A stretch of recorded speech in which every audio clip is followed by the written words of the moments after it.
Hi everyone, it's Mr. Brown here.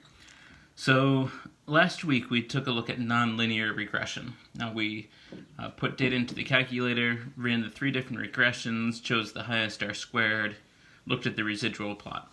What we're going to be doing today is continuing that same concept. We're going to be looking at exponential and power regressions. We're going to get a little more mathy with it though. We're going to bring logarithms in and take a look at a different approach to doing similar kinds of problems. So if you think back to your Algebra 2 days when you were thinking, well, geez, when would I ever use expansion rules for logarithms? Here is one of the times. So let's get started. As I take these notes, I would like you guys to just copy the notes as you see them and submit them with page 2 into today's assignments. So, exponential regression.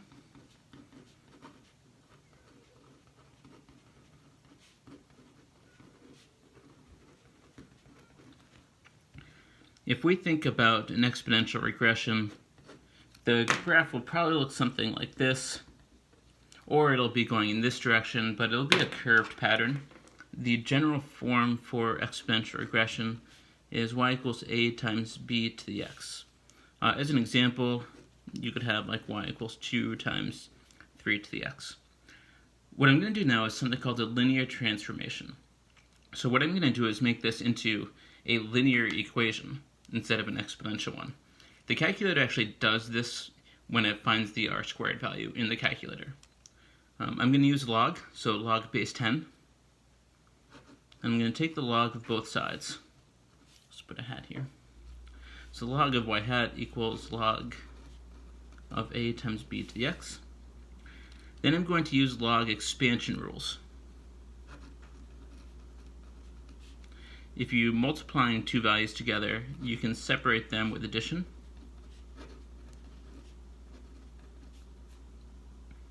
And then you can also bring exponents in front of the logarithm.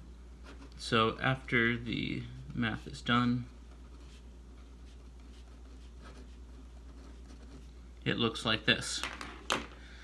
Now, log of a and log of b, these are just numbers.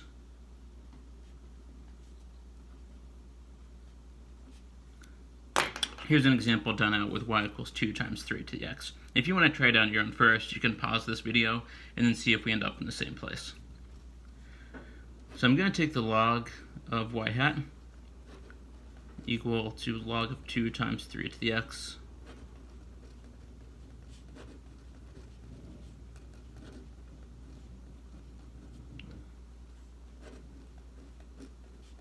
And using the same process, log 2 plus x log 3. So now it's easy to see that log 3 is just a number itself. Alright, so what does all this mean? Well, what it means is, if we take the log of y and regress it with x,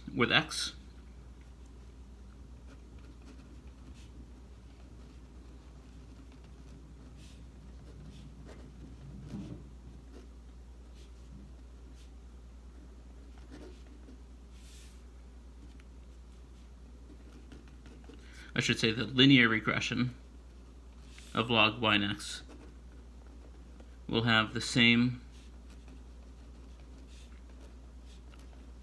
r squared value as the exponential regression of y and x. Since we're taking the log of the y's, but the x we're not taking the log of, so it's just log y and regular x. So if you see a residual plot where you have the log of y versus x residuals,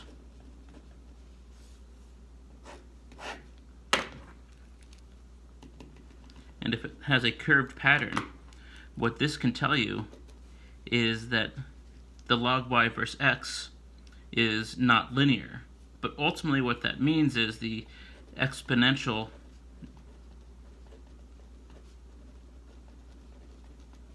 regression of x and y is not the best fit. Alternatively, if we were to do log y versus x with a different data set, and we got a better pattern, one that was scattered, this would have the opposite result. This would mean the exponential regression.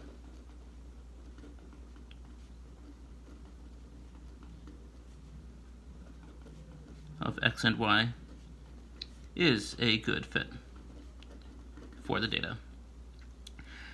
So when you're looking at a problem, what you're going to have to do is be careful about log y being in the problem itself, because if you see log of y and just regular x, that means that they're actually doing an exponential regression in that problem.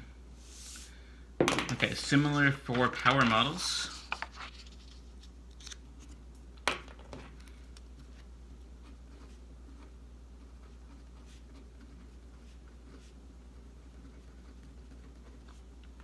So a power regression has the independent variable as the base, and a and b are both constants. So an example of this would be 2x, and I'm just going to do 2x to the 1.2, have a decimal there for the exponent.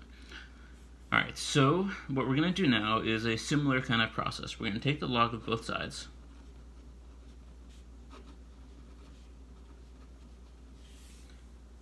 and I'm going to expand it again on the left-hand side.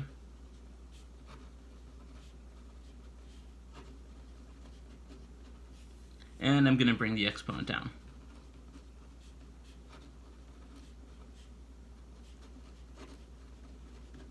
Maybe start thinking already about what the difference is between the power regression transform model and the exponential transform model. I may want to pause it. I'm going to do this problem now with the actual numbers in it. And here we go.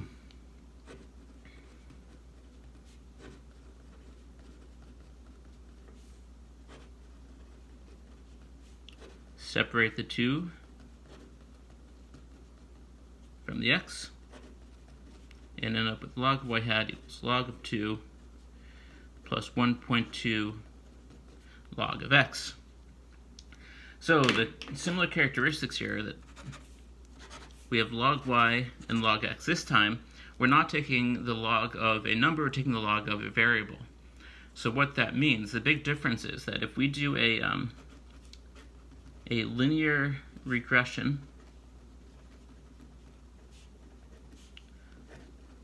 of log of y versus log of x, so this time taking the log of both variables, this will have the same r squared value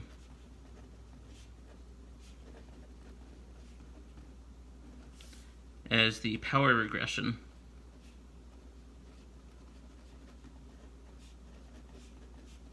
of x versus y or y versus x.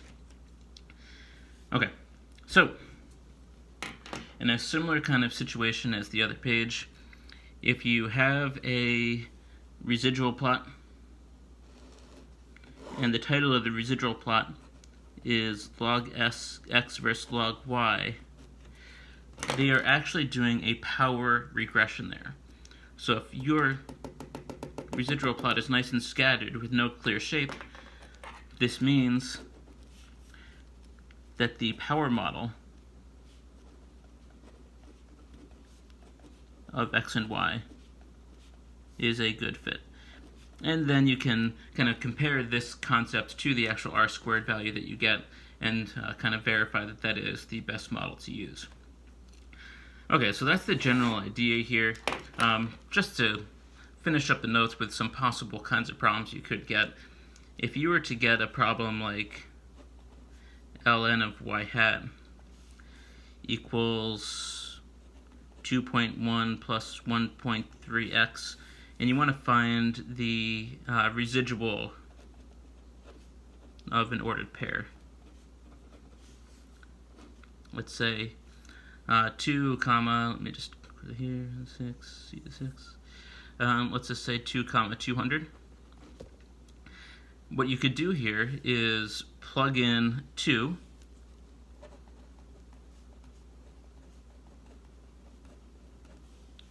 .6, so that's going to be 4.7.